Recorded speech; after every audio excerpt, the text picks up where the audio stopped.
본 강의는 플레이 솔리드웍스 교재로 학습하시는 독자 여러분들과 온라인으로 자가학습 중인 모든 솔리드웍스 사용자 여러분들을 위해 제작된 원동형 강사의 고유 창작물입니다. 본 강의를 포함한 플레이 솔리드웍스의 모든 교육 컨텐츠는 저작자와 사전 협의 및 동의 없이 학교나 교육기관 등에서 무단으로 사용할 수 없습니다. 정식으로 학교 및 교육기관에 계약을 맺고 제공하는 교육 컨텐츠에는 플레이 솔리드웍스 워터마크가 표시되지 않습니다. 만약 플레이 솔리드웍스 워터마크가 표시된 동영상 강의가 학교나 교육기관 등에서 교사, 교수 및 강사의 정규 수업 영상으로 무단 사용되는 불법 행위를 목격하신 분들은 아래 메일로 제보해 주시기 바랍니다. 안녕하세요. 솔리드웍스 교육의 완전 정의 플레이 솔리드웍스 원동형 강사입니다. 새롭게 연재되는 플레이 솔리드웍스 베이직 동영상 강의 7번째 강의입니다. 스케치 도구의 구속 조건 그리고 완전 정의에 대해서 설명해 드리도록 하겠습니다. 우리가 이전 시간까지는 기본적으로 스케치를 작성하는 도구에 대해서 설명을 드렸죠.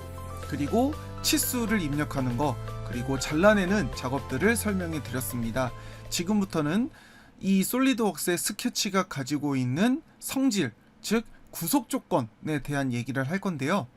여러분도 성질 있죠. 그러니까 성질이라고 표현하면 좀 부정적인 의미가 강하니까 성격이 있으시죠? 저도 성격이 있습니다. 각각의 성격들이 다 있으시죠? 솔리드웍스도 성격이 있습니다. 그 솔리드웍스의 성격을 구속 조건이라고 표현을 합니다. 그런데 이 솔리드웍스의 구속 조건은 여러분이 스케치를 그리면서 처음부터 아예 타고난 성질, 그러니까 아예 선천적으로 작성되는 구속 조건이 있는 반면에 여러분이 필요에 의해서 첨부하는, 추가하는 구속 조건이 있습니다.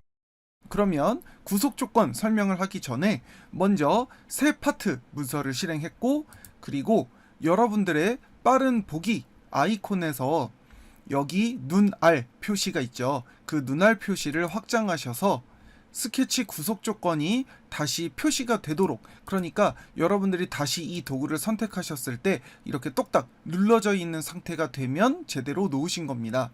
자, 구속 조건이 보이도록 표시를 하시고, 그리고 다시 정면에 스케치를 실행해 보도록 하겠습니다. 자, 그리고 나서 여러분들이 선 스케치를 작성하실 때 제 마우스 아이콘을 잘 봐주세요. 자, 뭐냐 하면 선 스케치를 그리고 날 때 지금 제 마우스 끝에 어떤 마크 보이세요? 이 노란색 마크 보이세요? 네, 이게 뭐냐면 여러분들이 작성할 때 자동으로 생성되는 구속 조건, 그러니까 여러분들이 이렇게 스냅을 잡아서 스케치를 그리면 이 스케치는 수평, 즉 반듯한 구속 조건을 탑재한 채로 작성이 된다, 이렇게 보시면 되겠습니다.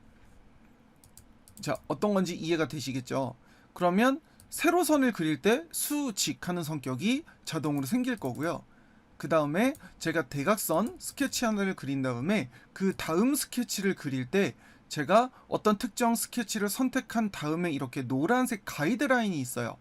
그러면 이렇게 가장 기본적인 수평 수직 외에도 주변에 있는 요소들과 평행한다, 또는 주변에 있는 요소들과 직각한다 와 같은 특별한 구속 조건들도 여러분들이 의도적으로 이용해서 스케치를 작성을 하실 수가 있겠습니다.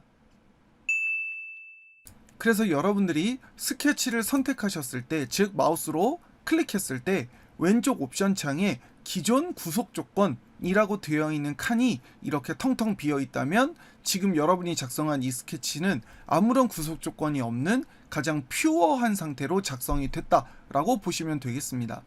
그런데 이렇게 수평이나 수직 하는 구속 조건을 선택했을 때 기존에 들어있던 구속 조건들이 자동으로 표시가 될 거고, 그리고 아래쪽에 보시면 새로운 구속 조건도 여러분들이 추가하실 수가 있겠습니다.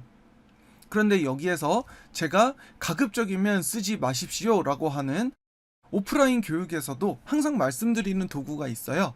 고정이라는 구속 조건은 잠깐 사용하고 다시 삭제를 하셔야 되는 거지, 기본적으로 여러분들의 스케치의 완성을 위해서 고정 구속 조건을 쓰시는 일은 아마 0에 가깝다라고 보시면 되겠습니다. 그러니까 결론부터 말씀드리면 쓰긴 쓰되 잠깐 쓰고 삭제하는 용도지 완성을 위해서 여러분들이 남발해서 쓰시면 안 되는 도구가 되겠습니다.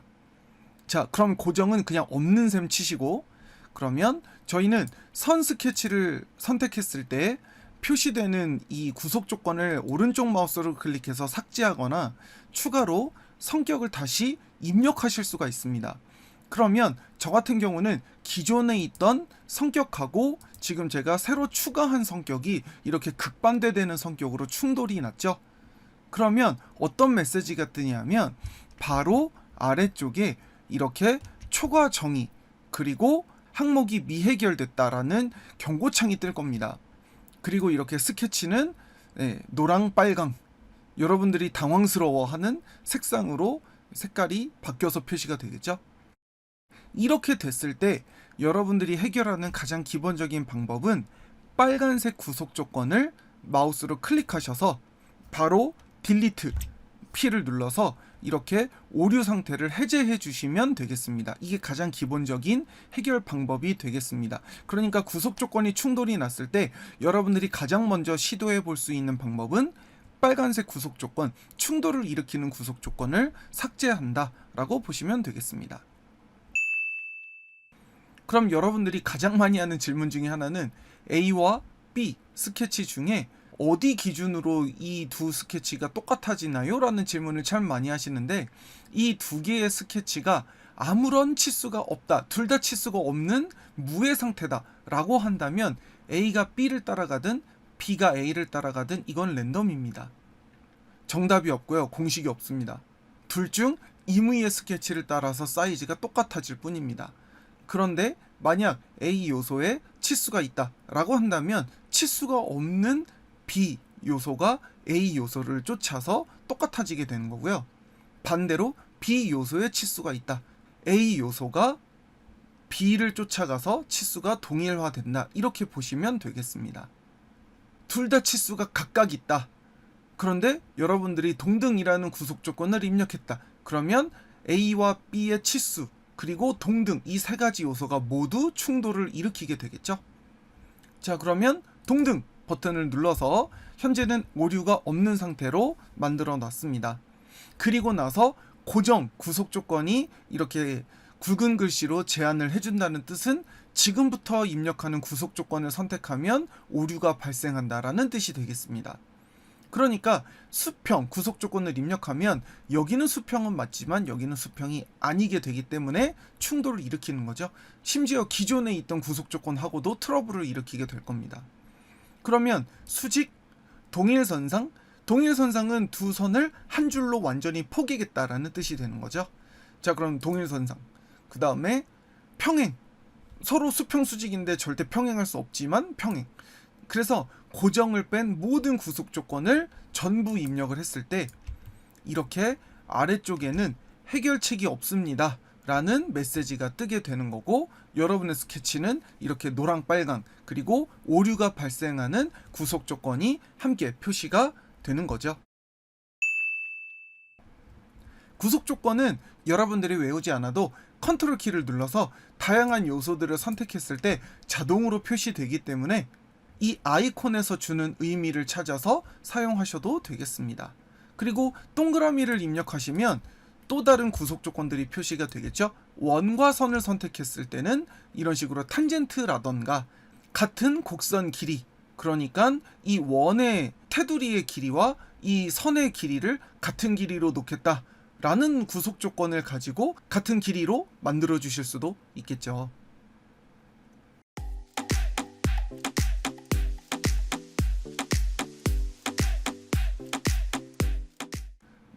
그러면 이제 마지막 단계를 설명을 드리도록 하겠습니다.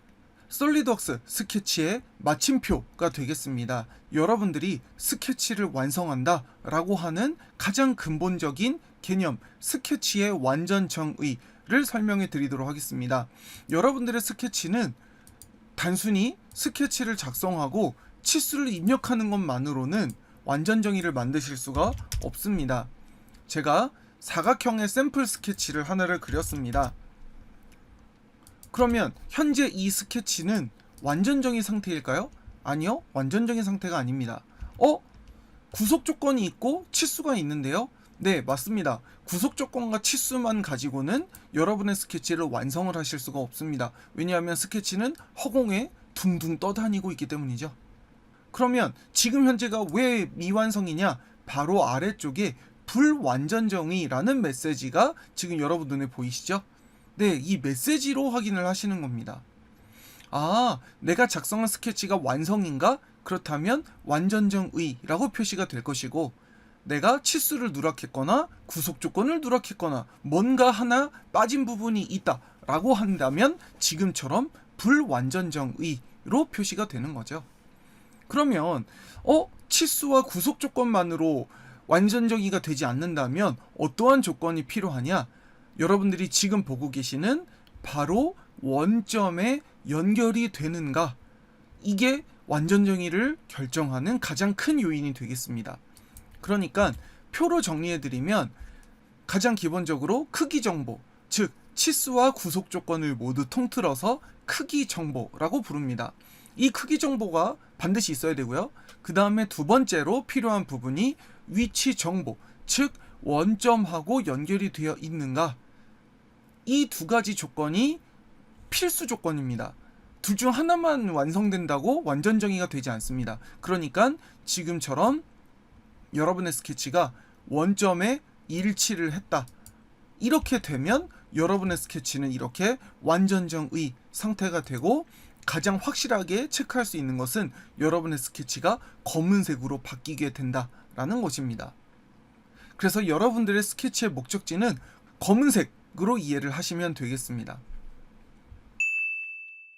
이렇게 해서 솔리드웍스 스케치의 거의 마침표와 같은 강의, 구속 조건과 완전정의 도구에 대해서 설명해 드렸습니다. 그래서 다음 강의에서는 직접 지금까지 설명드린 모든 요소들을 총동원해서 스케치 연습 도면들을 직접 풀어보도록 하겠습니다.